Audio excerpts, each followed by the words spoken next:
Welcome to The State of Us. Beyond mainstream cable news and party lines, with a millennial and a boomer, The State of Us pushes past the noise and uncovers all the issues that matter. Here's your host, Justin T. Weller.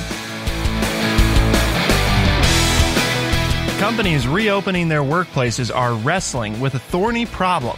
Who should come back and when?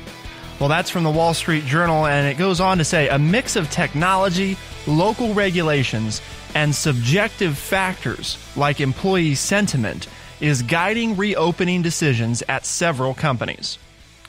Whether you're a worker or planning to enter the workforce, obviously COVID-19 has made this an interesting time with a lot of people already back in the workplace in some capacity, but thousands, tens of thousands, millions in the corporate sector still working remotely.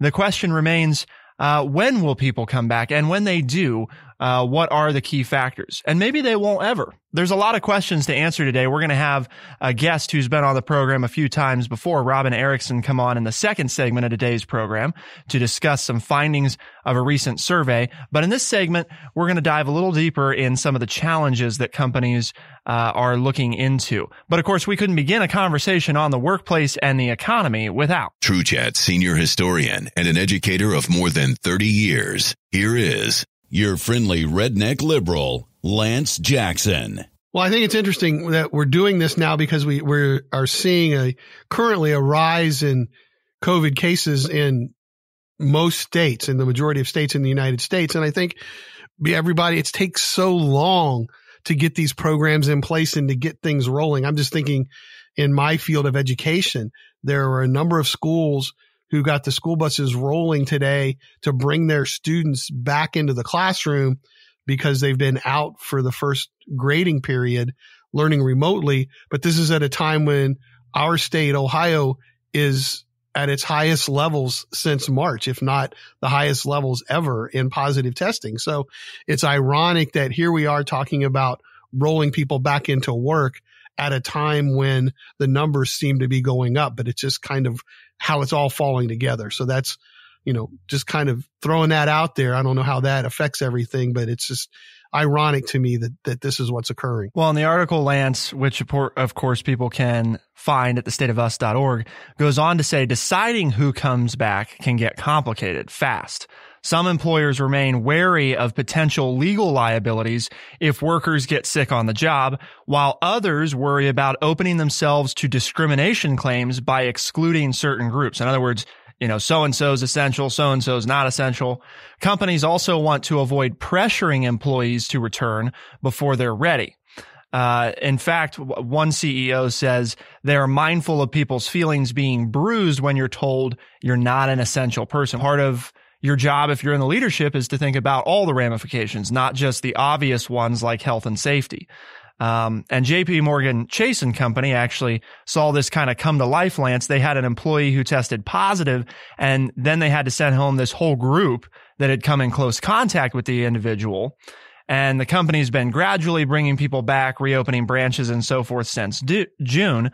But then when something like this happens, it raises that question of, well, if one person in a branch gets it, you may have to close down the whole branch, out of nowhere. One day it's open and the next day it's not. Well, and that's the problem when you talk about who's essential or not, is when you try to social distance in these confined places that, okay, you may be essential or you're very important to our business, but we can't bring everybody back because then we can't social distance. And if you don't social distance, then you run the possibility like happened here in JP Morgan's offices where you have to send the whole group home because of contact tracing and being exposed to this individual. So it really is a counterbalance as to what you do here, because obviously as the employer, you want to say that all my employees are important. That's why we do well. That's why we're making money. But at the same time, how do you practice social distancing in an office setting or in a factory setting either when it's not set up that way under normal conditions? So you're trying to, it's a real balancing act, as the leadership here, to not only bruise egos, but to make it as healthy as an environment as possible. Well, the cost for your office space, your manufacturing space, your retail space, what have you, depending on the business, right? Always a big component. And now with a lot of these requirements, especially in the corporate setting, you have these questions about, well, it's not like we can just double our office space, right? So, I mean, that's where you get into some companies are doing things like a reservation system where, not everybody's in the office at once, or they're staggering days, or if you need to come in, then you can reserve time to come in. But again, it raises those kind of critical questions about how long do you keep these spaces? How long do you carry this on your expenses if you're really not making use of it? Well, and as you were saying that, the first thing that popped into my head is, okay, who's doing all the cleaning, and what's the cost of all the cleaning supplies to clean between sessions? I mean, if you're going to, yes, it's a great idea to stagger them in. We're seeing that in different places, in different environments, but then you're telling people anyway that you are cleaning in between sessions so that they feel comfortable coming in, because it doesn't do any good to stagger people into the office if you're not cleaning between sessions, because if someone comes in, then they're leaving those germs behind. And if you haven't sanitized, then people can get sick just by being in that same space that somebody else was in, or by walking around the office if you don't sanitize between sessions. So it's a real dilemma. And everybody wants to get the economy rolling again. But, there are, thank goodness for the president and a lot of these politicians, we've seen that they're recovering quickly, but not everybody does that. There are large numbers of people, and I'm just talking about the deaths, but there are another whole group of people out there who are still suffering from the repercussions of the virus. So yes, we're grateful that so many people are recovering, but if you aren't one of those lucky ones and you're one of those that gets it and has long-term effects from this, that's a scary proposition when you think about going back to work. I think one of the challenges too, Lance, is what a lot of these workers are seeking, right, by returning to the office. What we all know is perhaps one of the biggest arguments for being in an office setting, right, or being in a collaborative space is collaboration and face-to-face interaction. Not that video meetings like what we're doing right now to do the show, not that those aren't practical. But we know we did this early on, right? The additional strain that's required when doing it through an electronic device as opposed to actually doing it face to face in person, it does take a larger toll psychologically on people, whether or not they're aware of it. So we know that that's a motivation for people to go back. But then we have to think about if we're going back and you're on a floor that usually would have, 60 people, and instead there's 10, and you're 10 feet away from the closest person and you can't sit in a small conference room with anybody, are we really back? I mean, does that really do any good, or is it actually counterproductive, because then you've got people back, right? And now it feels weird to be back because it's like, well, I was used to a full building of people. There's hardly anybody here. And in fact, one worker even pointed out that was kind of the situation in their office, and that they didn't like it at all. And they asked, they just prefer to work from home because it was uncomfortable to be there and to feel like nobody else was there, and that you couldn't behave normally anyway. So again, it's kind of that companies are obviously trying to, do their best and take into account what these workers need. But if interaction's really a big part of it, I think we have to think about, is that something practical that we can achieve given certain restrictions, especially dependent on where you are? Well, everybody wants to go back to whatever that normal is, right? Whether it's face to face, or back to back, in-person meetings. And the point is, it's just not, it just can't be now. And when we see those times when people are trying to act like the virus is gone, we're seeing infections go back up. So you have to go back into the workplace, and it's not the same workplace that you left, even if you get to go back in, to your point. And so then that human interaction that we are all seeking, because that's just part of the way we're put together. We've talked about that before. It's just not in that environment now. It just can't be if we're going to try to be healthy. So, there's a real argument here, and this isn't today's show, but there's a real argument to, is it a complete shutdown and wipe it out so that we can all get back to what we want? Because this halfway stuff isn't any better, and in many ways is worse, because people let down their defenses, and now it's starting to spread all over again because we can't stay as focused on it because we don't want to. And it's hard to once we get back into the environments where we're used to being around people and talking to people. And so you let your guard down for that one little bit, and we're finding out that this virus is very easily spread and is much stronger than anything else we can do. I think there's a lot of obvious concerns that have to be discussed. And there's the practical side too. We've talked about how different industries experience it differently. Remembering that a lot of people, in fact, our producer is one of those who's in the workplace right now, right? And I don't mean just here at True Chat. I mean in his other job as well. There are millions of people that are working right now, in person at their locations. And I think this isn't just a question about all these people that aren't at the workplace, but it's a question about the ones that are. And what are we doing for them, and what are the expectations? Because it is an evolving situation, and we get to talk now in this next segment with Robin Erickson, who's a principal researcher at the Conference Board, to find out some more on this survey and get answers to the questions about when and what the workplace might look like when you return. Keep it here on The State of Us, and we'll be right back.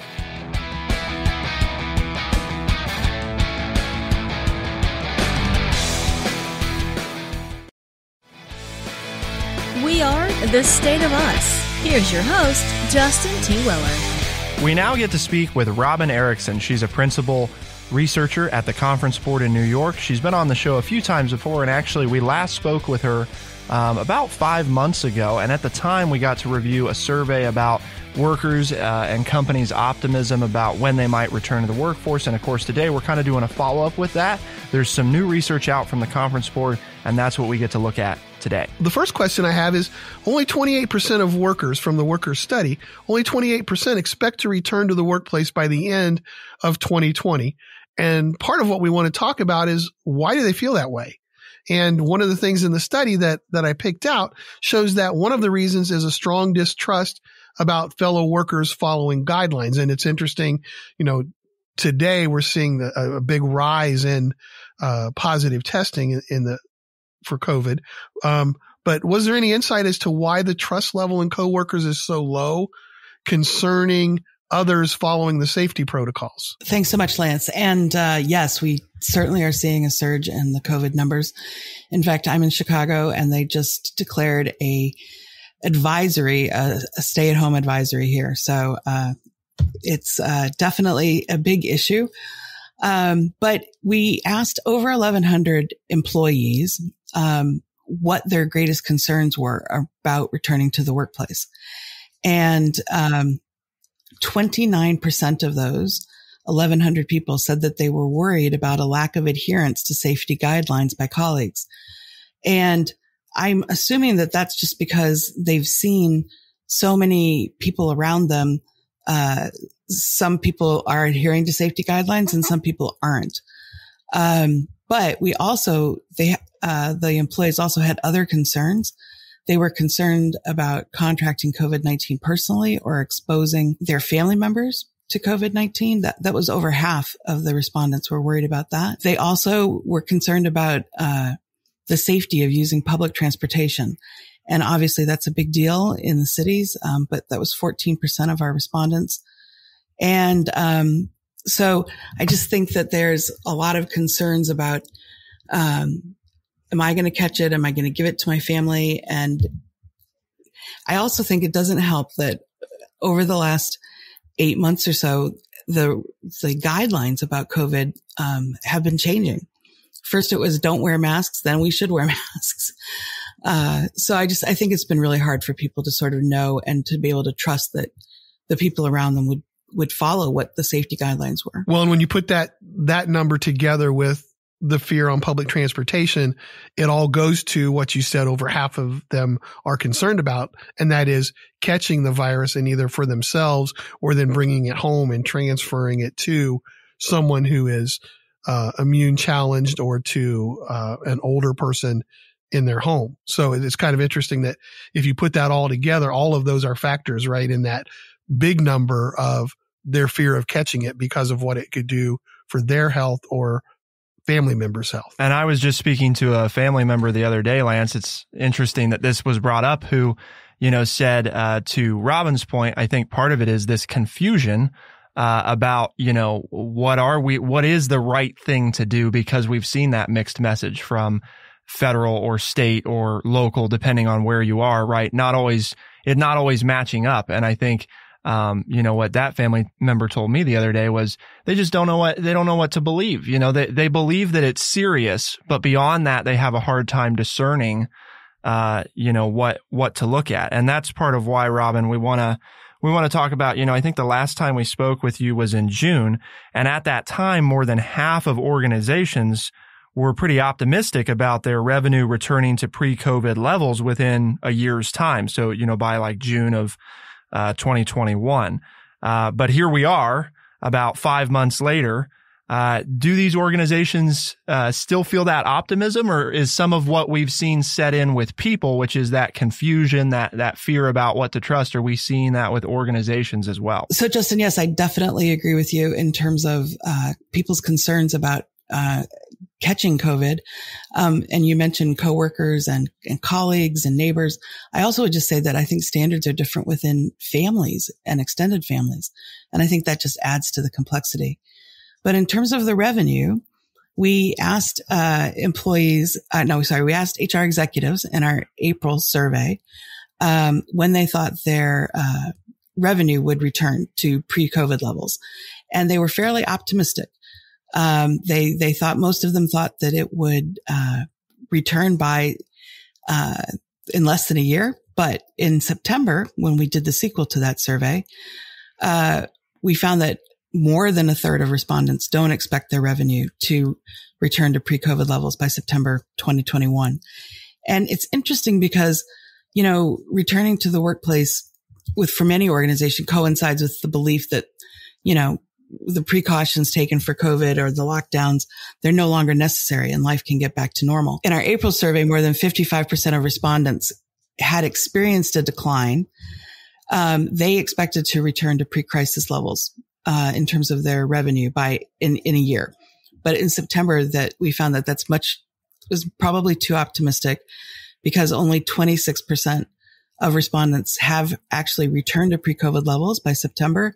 But, only 16% believe that their revenues will return before April, and over half of the respondents believe their revenues won't return to pre-COVID levels until April 2021 or later. So there's not as much optimism about company revenues increasing or going back to what they were. The confidence has diminished over time. Yeah. Well, and that's to be expected, right? I don't think any of us expected this crisis to go on for 8 months. I mean, even though some of the doctors and scientists told us that it was going to be, even rougher in the fall and winter, I think we tended to be optimistic, and we saw the numbers go down, and now we're facing that reality. It kind of makes sense. But Robin, you also have, back to your survey from the workers, you said they were concerned about returning to the workforce. And one of the top 5 responses, in the first survey was that many workers felt that productivity, would remain high. So why at home, that they had been able to do that. So why would they need to go back at all, being fearful of catching COVID? They say, well, I'm being very, very productive at home. Why should I have to go back? Are supervisors and management on the same page? And are workers being just as productive or more productive from home as they were in the office? And so when we asked the employees, 33%, so we asked them what their greatest concerns were around returning to the workplace. And 33% said that they believed that productivity had remained high while working remotely and questioned the wisdom of returning. So that was over 1,100 employees that we asked. When we asked 330 HR executives, we had 330 respondents to our survey, HR executives. Again, it was the exact same number. 33% of them said that they believed that productivity had remained high. But in the survey with the HR executives, we also asked them how productivity had changed since the COVID-19 outbreak. So there's a double-edged sword here. Is that what you're getting ready to tell us? Well, we asked them the question. Productivity is high, but there's a caveat here. Yes. So we did find that 47% of the organizations said that productivity had increased since the COVID-19 outbreak, which is almost half.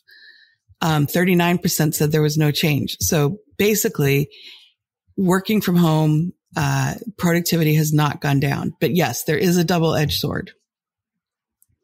It's a big however. We also asked, since the outbreak of the pandemic, on average, how have the following areas shifted for your employees? And we found that the surveyed, 60% of the surveyed organizations said that their employees were experiencing increased work hours. 63% of the surveyed organizations said that their employees were spending more time in meetings. 42% said that their employees were suffering more burnouts. 46% said they had a decreased work-life balance. And 40% said that mental health problems, 40% of the surveyed organizations said that mental health problems had increased. For 46% of the surveyed organizations, work-life balance had decreased. Employee engagement and morale had decreased at 31% of the organizations.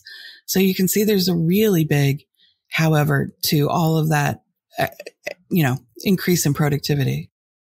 So even keeping productivity the same or increasing it has come at quite a cost to the worker. It has. And we actually, is it worth it? It becomes the question. And I guess that's what we have to try to figure out an answer for, right? I mean, is it worth these negatives for the productivity to stay that high? So we believe that the increase in productivity is probably due to the increase in working hours, and that organizations do need to now be even more diligent about supporting the health and well-being of their workers. And maybe establish more strict guidelines. I mean, it's really easy to, when you work from home and your computer's on the dining room table, you can hear it ding. It's really easy to check your mail at night or on the weekends. Temptation to just touch base and see what might be there, right? Make sure that you're not missing something. Then all of a sudden you realize an hour or 2 hours later that you just lost 2 hours of your evening, on a work related thing that probably could have waited till tomorrow. Exactly. And I think this also highlights though, Robin, right? How different workers are being impacted, because it's not just the same for everybody. And, the last time we spoke, we discussed kind of how different areas of the country and industries are experiencing COVID-19, in their respective and unique ways. But what about like within an organization itself? Because the study that you shared with us shows that women and lower ranking workers are the most concerned with going back to the workplace. So what do we know about why is that the case? The lower ranking workers, the women, why are they most concerned? So, we did find, in our survey with over 1,100 employees, that 12% of them had said that they were feeling pressured to return to the workplace. And when we dug into that more deeply, we found out that, individual contributors, were 20% of the individual contributors felt this pressure to return to the workplace to keep their job, compared to only 4% of the corporate executives or CEOs. So that's or CXOs rather, anybody in the chief executive, the C-suite. But so that's a really big difference, right? From 20% down to 4%. We believe it's because, the people at the higher levels in the organization, they know more about what are the safety protocols being taken. What are they doing to try to make it safe for employees? And I think that they're probably concerned also about productivity and whether or not, everybody's being able to be productive from home when they're not in the workplace. But we also found out in a survey that we did in August, just before Labor Day, we asked, we had a survey with over 1,000 executives, and we asked how many of them, what safeguarding measures they were taking. And the same question as we did for this one. But in that one, only 59% of the leaders said that they had actually surveyed their employees to find out about their concerns about returning to work. And we were really struck by that. So the most important thing we think that organizations should be doing is listening to their employees and finding out what their concerns are. Because when we dug into that data, you guys get the benefit of 3 surveys today, not just 2. But when we dug into that data back in August, we found that those organizations that had surveyed their employees were 20 to 40% more likely to take all of the other safeguarding measures that we asked about. So it really makes a difference if you hear what your employees are concerned about. And so that's my hope. My hope is that people will walk away with the sense of, if you haven't listened to your employees yet, you need to listen to them. Pulse surveys are a great way to do that. Was there anything in the survey about women workers in particular and their fears or needs to either get back to work or to stay home, as we still live in a country where they are not the only, but they are in many cases the primary caregivers, as well as older family members? Was there anything specifically in the report about women workers and their feelings about this whole scenario? Because we're seeing now where women, there are some other places where, you just pick up the newspaper or however you get your media, where women are concerned even now, like, well, will I go back to work? Or have they lost gains that they've made, and how long is it going to take them to get back? And I just wondered if there was anything from the surveys that you've done that addressed that or picked up on that. Thanks, Lance. And yes, definitely women have been particularly impacted by these challenges. In fact, according to the Bureau of Labor Statistics, over 2.6 million women left the workforce between February and September of 2020 compared to 1.8 million men. So that's almost 1 million more women.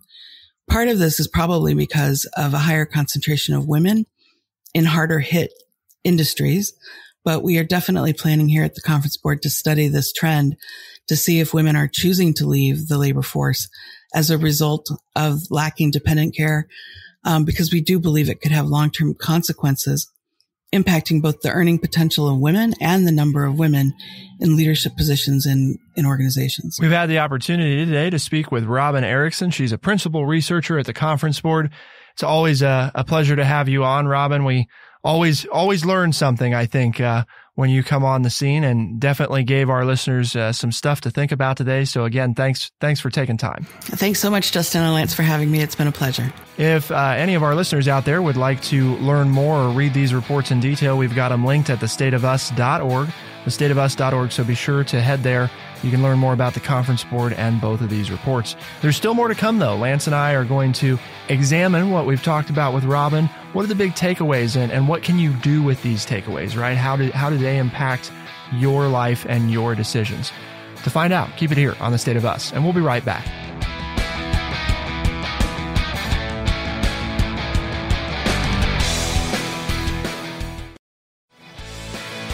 We are The State of Us. Here's your host, Justin T. Weller.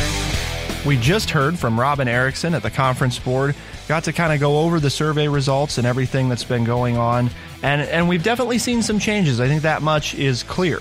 And we're going to talk, Lance and I are going to share a few of our key takeaways. But before we do that, we have an opportunity to introduce you all, our listeners, to a new segment on The State of Us. And we're going to want your feedback.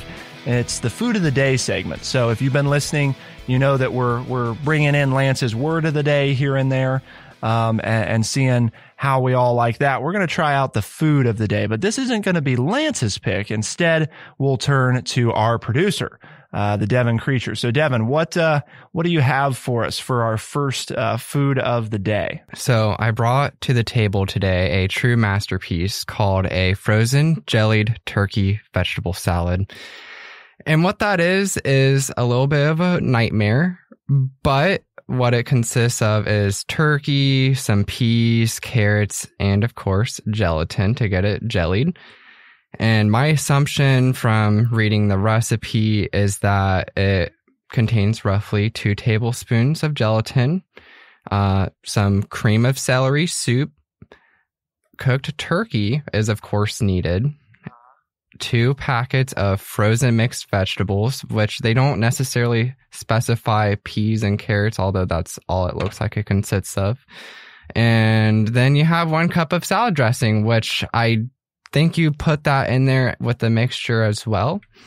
And then you all have that in a pan and you fold it, and that way it's all mixed together, and you put it in the fridge, and in a couple hours, you let it solidify, then you freeze it until it's firm. As you're speaking, I'm watching Lance's face, and he looks like he's practically drooling, just ready to go. I think he's going to leave and probably go make some for himself. I'm just sitting here thinking, I'm all about trying to find neat ways to use leftovers, but the only thing I heard that was left over in that recipe was your turkey, and I can find a whole lot of other things to do with a leftover turkey.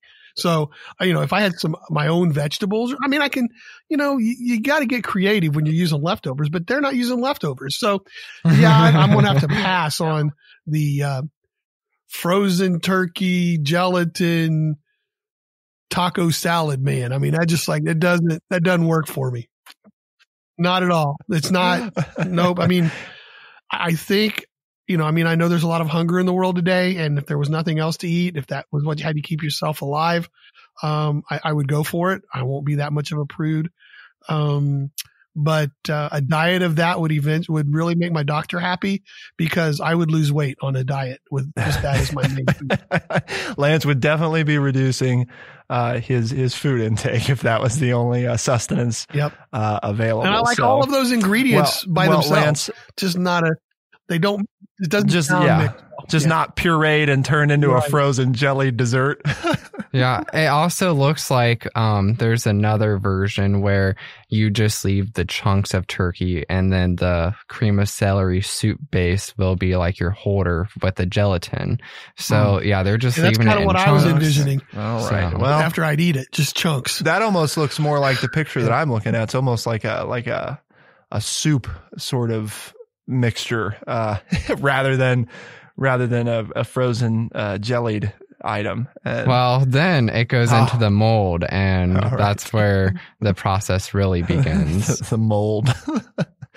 Oh dear. All right. Well, anyway, Lance, we gotta talk about our key takeaways, right, from today's conversation with Robin. Let us know, folks, if you liked the food of the day segment. We're gonna be doing it a few more times, and of course, we want your input as well. But Lance, what I got from the conversation with Robin were a couple things. One is the shift in optimism, right? Because back in June, we talked about, at the time, more than half of organizations expected their revenue to return to pre-COVID-19 levels within 12 months. Obviously, that has changed pretty substantially. The other item is, and this one I think was at the forefront of a lot of people's minds, is how's productivity going to be affected? And what we learned is productivity at home was good. Actually, in some cases, they found that it might be better, i.e. productivity increased. However, though, the counter to that is they also found that workers were working more hours, they were spending more time in meetings, and they were experiencing more burnout and more mental health issues. So basically, people were just spending more time working when they're working at home. So the productivity went up because they're working more. But there's a host of other personal care issues that then are becoming a reality as a result of becoming more productive. Well, for me, it was the optimism piece, but in this respect, that they were all, for the most part, the majority were optimistic for a quick return to the economy. And it really hasn't happened. I mean, I would like to know what they would be saying today with the number of cases going up and the governors of different states and the mayors of different cities doing all kinds of curfews and different things right now. Whether you believe in those or not, that's going to have an effect on the economy. But the biggest effect on the economy is that there are people, whether, you can say, well, don't let the virus do this to you and stop you from doing this. Don't be afraid of it. But there are people that don't want to take that risk, either for themselves or for loved ones. And that's hurting the economy. So until we get all of this settled out with the virus, I don't think we're going to see the kind of numbers that everybody hoped to see back in March this year. We're not going to see that. Maybe by next summer. And then the big effect of that comes down to how many small businesses will still be in place come next summer. They rode out the storm in March and April and got the government stimulus package, and it allowed them to make it through the summer and the early part of the fall. But everything you see now is just small business owners are saying, if we get hit again this winter, we can't make it. We're not going to be around by the time a viable vaccine gets put in everybody's arm. So that's my take, is that they weren't as optimistic, but it's not even optimistic anymore, but really how many small businesses are going to be lost this winter that wouldn't have thought they would be lost when they took the survey in the fall. I think we also have to mention, therefore, two conclusions to this, right, as we wrap up here. One is that we need leadership from our government, right? We need Congress, the president and or president-elect, right, to step up and say, this is the path forward. This is what we're going to do. Because again, regardless of whether or not you've liked what the government's done so far, we need a clear and consistent plan that we can all follow. One of the big things, as Lance and I have talked, right, about the COVID response from a government standpoint, is any lack of consistency. There's a number of approaches that could work, but we never stick with any approach. We've changed it so many times. We must choose an approach and move forward and stick to it, because the lack of consistency and perseverance is really, at this point, this is what's hurt us so much, is this hodgepodge of patchwork, both from the federal and the state levels. So I think that, to me, that's kind of the thing as we look through this. It's like part of the way that business succeeds is if they can rely on some level of certainty from the government. And right now you're unable to rely on a degree of certainty from the government. And that makes it really hard for businesses to plan with any degree of accuracy. So I think that's kind of where when we wrap up and we think about it. But we actually have an episode coming up, Lance, right, that we want people to listen to, that's about some of the positive things that have happened to business as a result of COVID, some changes they've made, and that's coming up in the next week or so. So everybody, we want you to keep an eye out for that. But Lance, why did we take time to do this episode today, to speak with Robin, have her back on, update us on the latest information? What is the goal of TrueChat, the organization responsible for the State of Us? Speaking to what you just said, consistency is the key for most of us, be it business or in our own lives. And we've lacked that consistency. But here on the show, we have a mission statement, and that keeps us consistent. And our mission is to educate people by providing honest, open, and respectful conversations. And if you've enjoyed today's show and the conversation that we had with Robin about what's going on in the business world, tell your friends and your family, and tell them they can find us on Spotify, Overcast, Stitcher, Apple Podcast, and everywhere podcasts are found. The State of Us is released as a podcast Tuesdays and Thursdays by 4 a.m. in the Eastern Time Zone. We're also a syndicated radio program heard across the nation in select talk radio markets. So be sure to check your local radio station, see if they carry The State of Us. If they don't, call them up, tell them they should. For The State of Us on TrueChat in Urbana, Ohio, I'm Justin T. Weller. I'm Lance Jackson. Special thanks to our recording producer, Devin McCain, editing producer, Bradley Butch, and thank you all for tuning in. We'll see you next time. Be the change.